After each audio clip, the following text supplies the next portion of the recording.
Imagine walking into your bedroom only to discover a truth so shocking that your whole existence suddenly felt like a lie. There are moments in your life that will divide your life into two chapters. The life you had before and the life you were forced to live after. This is not my story. This is not my marriage. This is not my heartbreak. It happened to my friend. Yes, she gave me the permission to put it out there, and for privacy purpose, I'll call her Anwoli. And if you've ever believed that love, loyalty, years of commitments are enough to generate a happy ending, then this story just might change your perspective. Anwoli is not the kind of woman people pity. You see, Anwoli is educated, independent, and very beautiful. She was the kind of wife that remembered birthdays, planned anniversaries, stood by her husband through financial struggles and career disappointments. From the outside, they looked like the perfect couple. You see, I remember the day Anwoli introduced her now ex-husband to me. But before that introduction, she had already given me the gist about him. So I was just excited to see who was making my friend go gaga. And when we eventually met, I could almost immediately tell something was off. Something wasn't just right. My intuition runs deep like that, so that's just me. Okay, he shook hands with me and immediately brought out a hand sanitizer to sanitize his hands like I was a moving heap of bacteria. Can you imagine? I could tell Anwoli was taken aback, but in my mind I was like, girl, quit acting surprised, because I know this is not the first time you'll be seeing such a display. But I just decided to give him a fair pass because I felt that since after COVID, some people have just never been the same, so. Moving on with the conversation, I observed his mannerism, the way he talked, his very weird sense of humor, and coupled with the fact that he knows so much about women than I ever know about my own gender. Not to judge his sexual orientation or anything like that, I just concluded, because it was so glaring. It was so glaring for me. At that point, I just concluded that this guy has to be gay or bisexual. So when I met with Anwoli later, when I had my private time with her, I told her about my observation. And look, this is what I've observed though.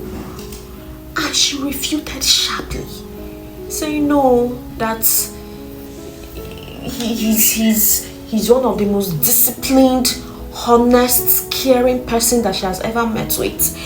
Yada yada yada. You see, I'm this type of friend that will tell you the truth, irrespective.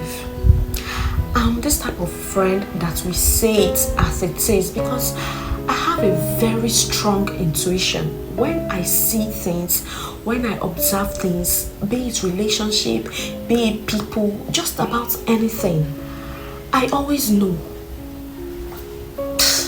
That's it, I always know.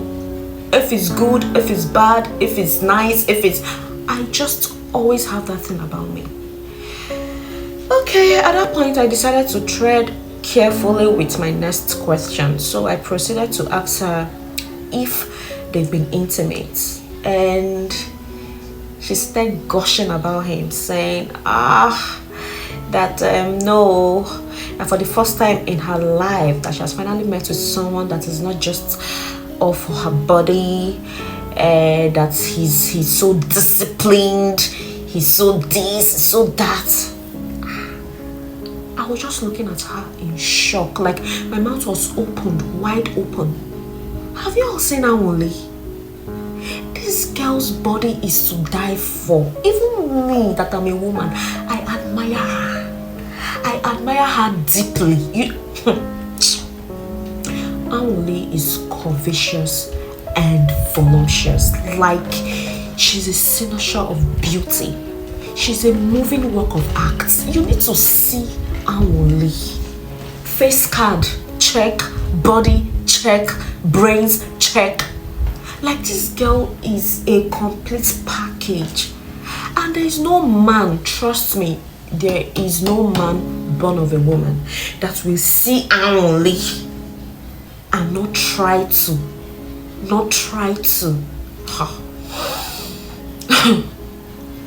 I said, okay. The way she went on, talking, like she stood in his defense as if she was protecting the walls of Armageddon from collapsing. I was like, girl. And who, despite my warnings, Anwuli went headlong into the relationship. Like, before I could say Jack Robinson, wedding dates were fixed. My friend went from being a spinster to a married woman. And the relationship at this point had gone cold. Communication was now monosyllabic. The cohesive bond between us was now weakened by distance and lack of communication. Although Anwuli gave me the honors of being her chief bridesmaid, despite knowing that I wasn't in support of her marriage, because I just couldn't shake away the thoughts that my friend is being heavily manipulated and deceived. But I mean, that wedding came and went. Their social media was filled with smiling faces. Family gatherings were filled with happy moments. People admired their relationship, and everyone just thought that they had that perfect marriage everybody dreamed about. But like they say, appearances can be quite deceiving. After Anwuli's marriage, we didn't talk much. I didn't visit, she didn't visit. Then one day, out of the blue, she called me crying. She said her husband is now emotionally distant, and she admitted that truly she later saw the signs, but she just decided to ignore. She said this man doesn't even make any form of attempts to touch her, that he always keeps late nights, he's always going on one business trip or the other, and that each time she complained or tried to talk about it, he always tagged her as a nag and an insecure person because she was just being overly suspicious. She said one afternoon she closed earlier than expected from work because a meeting she was supposed to attend was cancelled. So she decided to go home to surprise her husband, and when she got to the house, she noticed an unfamiliar pair of shoes by the entrance. That she stepped in and the house was just unusually quiet. So she called out to her husband. There was no response. She decided to walk towards the bedroom, and she heard voices and she heard laughter, and that she just quickly opened the door.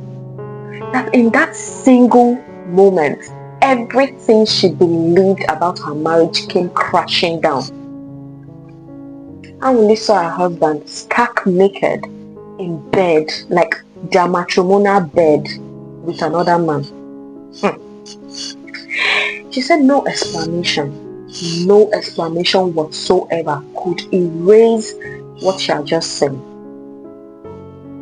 She said it wasn't even about the infidelity, but the fact that her life, like the years she had spent with this man, was built on lies. Anwuli began to question everything.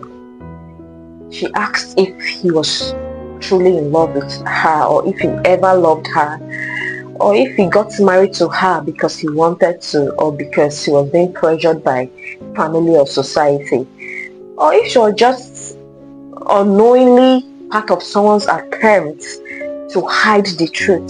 She just wanted answers. She was trying to see if there was hope. And the weeks that followed after was quite devastating for her. Everything was a struggle. She couldn't eat, she couldn't sleep, she had to take sick leave from work at some point. And it was horrific for her. At that point, the loudest noise wasn't even coming from people around, it was coming from within. Everything was just a painful reminder. The photographs, the pictures was a painful reminder of the future she thought she had with this person. Friends started to take sides. Some advised that she leaves immediately. Some encouraged forgiveness. Others told her not to even make mention of it outside to avoid shame and embarrassment.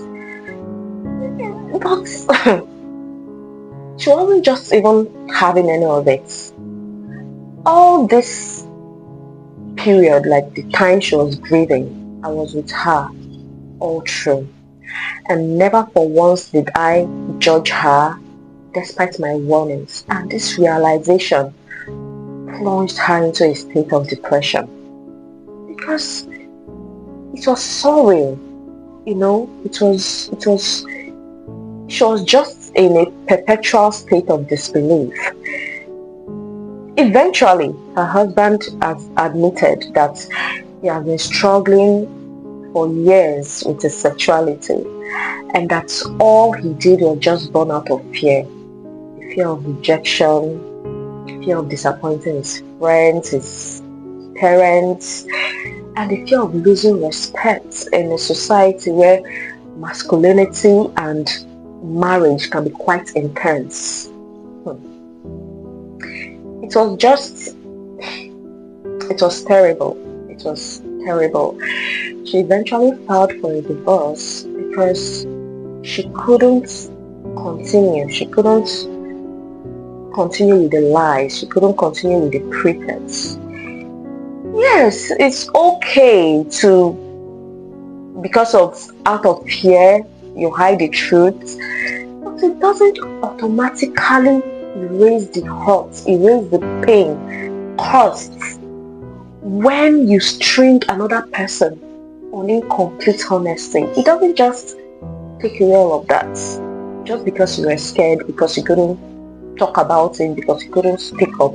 So you just decided to use another person to mask your true personality, to mask who you are. You couldn't live your truths. You couldn't admit to your weaknesses. You couldn't do any of those. But string someone along, waste someone years, make someone believe the lies you put up as a shield, like disguising your real intentions. Some things are just unforgivable. This story is not about judging people for who they are. It's about realizing that honesty matters in relationships. So whether you are straight, bisexual, or gay, everybody deserves the right to make an informed decision about the life they are building with someone else. I mean, you don't have the right to withhold such vital information from your partner because of the fear of being maligned. This marriage is clearly an act done under false pretense. The good thing is that my friend is rebuilding her life, and healing wasn't easy, neither was it quick. But the good thing is that she has realized that another person's hidden struggles doesn't define her life. The bad thing about betrayal is not about losing who you loved. It's about, realizing or accepting that the story you once believed isn't the full story. Let me know because there's a whole lot to this story, but let me know, would you, if you found yourself in Anwuli's shoes, would you forgive him? Would you try to understand his reasons? Or would you believe that trust once broken can't be restored? Let me know your thoughts respectfully in the comments. And remember that every relationship is different. And conversations like this deserves empathy for everyone involved.